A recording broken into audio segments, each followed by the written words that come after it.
नमस्कार, मेरा नाम तबारक है। सिटी फोकस न्यूज पर आप सबका एक बार फिर से स्वागत है। देश, दुनिया और बिहार से जुड़ी तमाम खबरों की ओर आगे बढ़ने से पहले आइए एक नजर डालते हैं आज की टॉप हेडलाइन।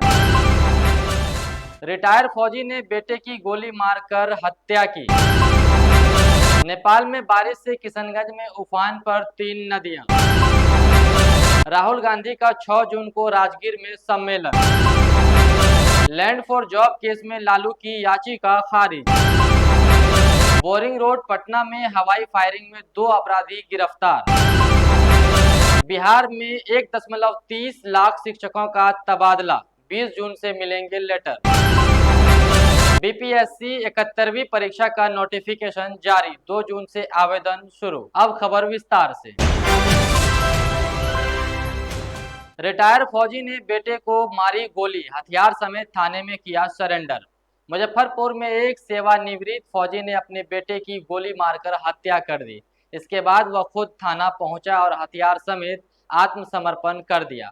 पुलिस ने आरोपी पिता को गिरफ्तार कर लिया है। शव को पोस्टमार्टम के लिए भेजा गया है। घटना तुर्की थाना क्षेत्र की है। नेपाल में बारिश में किशनगंज में 3 नदियां उफान पर, फसलें डूबी। नेपाल में भारी बारिश से किशनगंज जिले में 3 नदियां उफान पर है।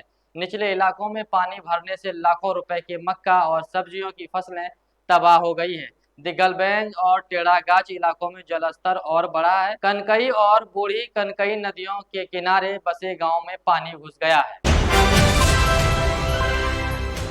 6 जून को राहुल गांधी का राजगीर दौरा, ओबीसी और ईबीसी को साधने की तैयारी। कांग्रेस नेता राहुल गांधी 6 जून को नालंदा जिले के राजगीर में अत्यंत पिछड़ा वर्ग सम्मेलन को संबोधित करेंगे।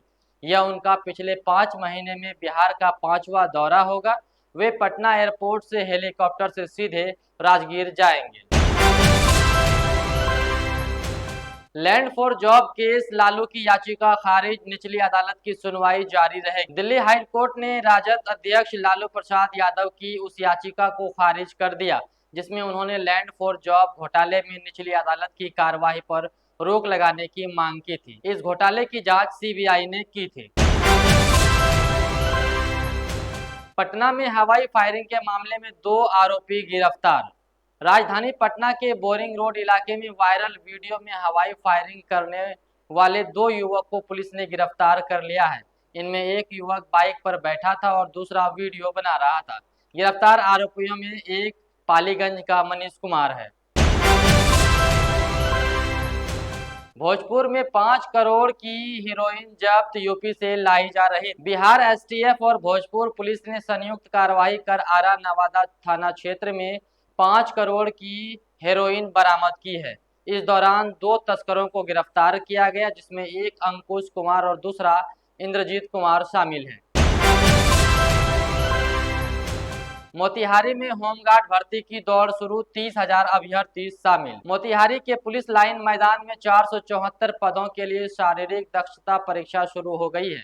करीब 30,000 अभ्यर्थी जिनमें 5,000 महिलाएं और एक थर्ड जेंडर शामिल हैं, इस दौड़ में भाग ले रहे हैं। जिला अधिकारी सौरभ जोरवाल और एसपी स्वर्ण प्रभात समेत कई अधिकारी निगरानी कर रहे हैं। मिथिला पेंटिंग से सजेगा Saharsa railway station. Saharsa railway station की दीवारों पर राम, सीता और आदि शंकराचार्य की पेंटिंग बनाई जा रही है। इस कार्य का नेतृत्व पद्मश्री शिवम पासवान कर रहे हैं। 17 कलाकारों की टीम इस प्रोजेक्ट को अंजाम दे रही है। बिहार में 1.30 लाख शिक्षकों का तबादला, 20 जून से मिलेंगे लेटर। बिहार के अपर मुख्य सचिव एस सिद्धार्थ ने कहा कि शिक्षकों के लंबे समय से लंबित तबादले की प्रक्रिया अब पारदर्शी और डिजिटल होगी। 20 जून से तबादला लेटर मिलने शुरू होंगे और शिक्षकों को 30 जून तक नए स्कूल में योगदान देना होगा। गोपालगंज में छात्र की गोली मारकर हत्या। गोपालगंज जिले के हथुआ थाना क्षेत्र में कोचिंग से लौट रहे 17 वर्षीय छात्र आसू आलम की गोली मारकर हत्या कर दी है। घटना मनी छापर गांव के पास हुई है। कैमूर में आवास सहायक पर रिश्वतखोरी का आरोप। कुदरा प्रखंड के चिलबिली पंचायत का आवास सहायक दिनेश पटेल लाभुकों से रिश्वत लेते हुए वीडियो में देखा है। युवक घर घर जाकर लोगों से पैसे मांग कर रहा है। देश में कोरोना के 3,207 एक्टिव केस, 20 की मौत। देश भर में कोरोना के एक्टिव केस बढ़कर 3,207 हो गए हैं। केरल में सबसे ज्यादा 1147 केस है, जबकि महाराष्ट्र में 681 एक्टिव मरीज हैं। कर्नाटक सरकार ने सर्दी खांसी वाले बच्चों को स्कूल न भेजने की खास सलाह दी है। आईपीएल में रोहित शर्मा ने 306 पूरे किए। मुंबई इंडियंस के कप्तान रोहित शर्मा आईपीएल में 300 छक्के लगाने वाले पहले भारतीय बल्लेबाज बन गए हैं। अब उनके नाम कुल 302 छक्के हो गए हैं। क्रिस गेल इस सूची में टॉपर पर हैं। बीपीएससी 71वीं परीक्षा का नोटिफिकेशन जारी, 2 जून से आवेदन शुरू। बिहार लोक सेवा आयोग ने 71वीं संयुक्त सिविल सेवा परीक्षा के लिए नोटिफिकेशन जारी कर दिया है। आवेदन 2 जून से शुरू होंगे। इस बार डीएसपी और एसडीएम के पद शामिल नहीं हैं। बिहार पुलिस में इन्फोर्समेंट एसआई भर्ती निकाली। बिहार पुलिस ने बीपीएसएससी ने इन्फोर्समेंट सब इंस्पेक्टर के पदों के लिए भर्ती निकाली है। आवेदन 30 जून तक किए जा सकेंगे। चयनित एसआई को 1,12,000 रुपए तक की सैलरी मिलेगी। पूर्णिया में महिला की सांप के काटने से हुई मौत। पूर्णिया के मोहनपुर में चापाकल पर पानी पीने गई महिला को सांप ने काट लिया। करीब 5 घंटे ओझा के पास झाड़ फूंक कराने के बाद भी हालत नहीं सुधरी तो उसे अस्पताल लाया गया, जहां उसे मृत घोषित कर दिया गया। पूर्णिया में ई रिक्शा की टक्कर से कोर्ट की महिला स्टाफ की हुई मौत। पूर्णिया के फोर्ट कंपनी चौक रोड पर ई रिक्शा की टक्कर से सिविल कोर्ट की कर्मचारी अंजू देवी की मौत हो गई। हादसे के बाद उन्हें अस्पताल लाया गया, लेकिन डॉक्टर ने 40 मिनट तक नहीं देखा, जिसके बाद उनकी मौत हो गई। एईएस से पीड़ित बच्चों की संख्या 26 हुई 23 मुजफ्फरपुर में एईएस यानी चमकी बुखार के मामलों की संख्या बढ़कर 26 हो गई है। इनमें से 23 केस मुजफ्फरपुर जिले के हैं। स्वास्थ्य विभाग अलर्ट पर है। हर महीने 50 से ज्यादा महिलाएं एचआईवी और हेपेटाइटिस से संक्रमित मिल रही है। पटना के पीएमसीएच के स्त्री रोग विभाग में हर महीने 50 से 60 महिलाएं एचआईवी और हेपेटाइटिस संक्रमित पाई जा रही है। राज्य में करीब 80,000 लोग एचआईवी संक्रमित हैं। पटना में यूनानी कॉलेज की आधारशिला 5 मंजिला भवन बनेगा। मुख्यमंत्री नीतीश कुमार ने पटना में 264 करोड़ की लागत से यूनानी मेडिकल कॉलेज का शिलान्यास किया। यह एनएमसीएच परिसर में 10 एकड़ में बनेगा। इसमें 150 छात्रों की पढ़ाई की उत्तम व्यवस्था होगी। भागलपुर में गंगा पर डबल लाइन रेल पुल बनेगा, पीएम करेंगे शिलान्यास। भागलपुर जिले के विक्रमशिला से कटरिया तक गंगा नदी पर डबल लाइन रेल पुल का निर्माण होगा।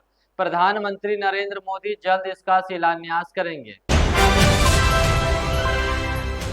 पाकिस्तान सीमा से सटे राज्यों में ऑपरेशन शील्ड के तहत मॉक ड्रिल। जम्मू कश्मीर से गुजरात तक पश्चिमी सीमा से सटे राज्यों में शनिवार को ऑपरेशन शील्ड के तहत मॉक ड्रिल आयोजित की गई। इस दौरान ड्रोन और मिसाइल हमलों से निपटने का अभ्यास किया गया। राजद में तेजस्वी की ताजपोशी का शेड्यूल तय, लालू की जगह संभालेंगे कमान। आरजेडी में संगठन चुनाव के पहले चरण के बाद 31 मई से प्रखंड चुनाव होंगे। 5 जून से जिला कमेटियों के चुनाव होंगे और 14 जून से प्रदेश अध्यक्ष का चुनाव होगा। राष्ट्रीय अध्यक्ष का चुनाव 24 जून के बाद होगा। 5 जुलाई को तेजस्वी यादव को राष्ट्रीय अध्यक्ष चुने जाने की संभावना है।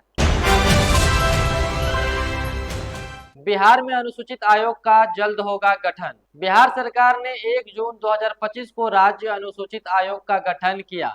मृणाल पासवान को अध्यक्ष और देवेंद्र माझी को उपाध्यक्ष नियुक्त किया गया। यह आयोग अनुसूचित जातियों के कल्याण और अधिकारों की रक्षा के लिए काम करेगा। सरकार का दावा है कि यह कदम सामाजिक समावेशन को बढ़ावा देगा और दलित समुदायों के लिए नीतिगत सुधारों को लागू करेगा। विपक्ष ने इस कदम को आगामी विधानसभा चुनाव से पहले राजनीतिक रणनीति करार दिया है। आयोग के गठन से बिहार में सामाजिक न्याय की दिशा में नई पहल की उम्मीद है। मानसून की शुरुआत और मौसम अलर्ट। मौसम विभाग ने 1 जून 2025 को बिहार में मानसून के आगमन की घोषणा की। सीमांचल क्षेत्र में भारी बारिश का येलो अलर्ट जारी है।